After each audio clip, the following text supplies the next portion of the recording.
আমি শহরের ছেলে। সারাদিন ব্যস্ততা, মোবাইল, বন্ধু আর পড়াশোনা এই নিয়েই জীবন চলত। শান্তি বলতে কিছুই ছিল না। জীবনের দিনগুলো যেন শুধু দৌড়ানোর মতো ছিল। একদিন হঠাৎ করে মামার বাড়ি গ্রামে যাওয়ার সুযোগ পেলাম। শহরের কোলাহল ছেড়ে গ্রামে গিয়ে যেন একদম অন্য দুনিয়ায় ঢুকে পড়লাম। চারদিকে সবুজ মাঠ, খোলা আকাশ, পাখির ডাক আর হালকা বাতাস সবকিছুই মনটা শান্ত করে দিচ্ছিল।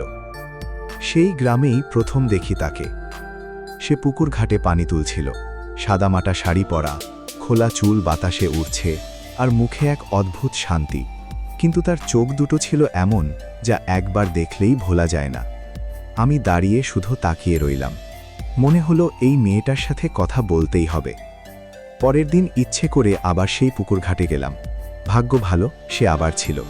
আমি একটু সাহস জোগাড় করে তার সামনে গিয়ে বললাম, তোমার নামটা কি? সে একটু অবাক হয়ে তাকালো, তারপর বলল, আপনি কেন জানতে চান? আমি হেসে বললাম, শুধু কথা বলতে ইচ্ছে হলো, বন্ধু হতে চাই। সে একটু লজ্জা পেয়ে চলে গেল, কিন্তু আমি বুঝে গেলাম এটাই শুরু। এরপর প্রতিদিনই আমি তাকে দেখার অজুহাত খুঁজতাম। কখনো পুকুর ঘাটে, কখনো মাঠের পাশে, কখনো রাস্তার মোড়ে। আমাদের দেখা হতে লাগল।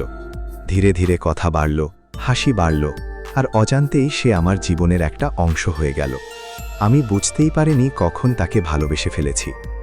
একদিন বিকেলে সাহস করে বললাম, শোনো, আমি তোমাকে পছন্দ করি, অনেক বেশি।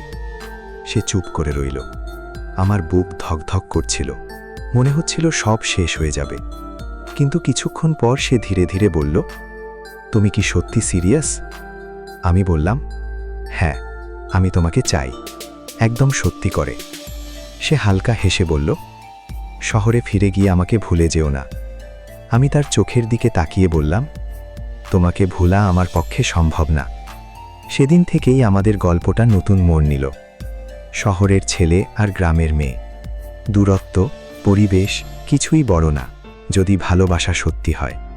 আর আমি বুঝে গিয়েছিলাম, আমি শুধু গ্রামে আসিনি, আমি আমার জীবনের সবচেয়ে সুন্দর গল্পটা খুঁজে পেয়েছি।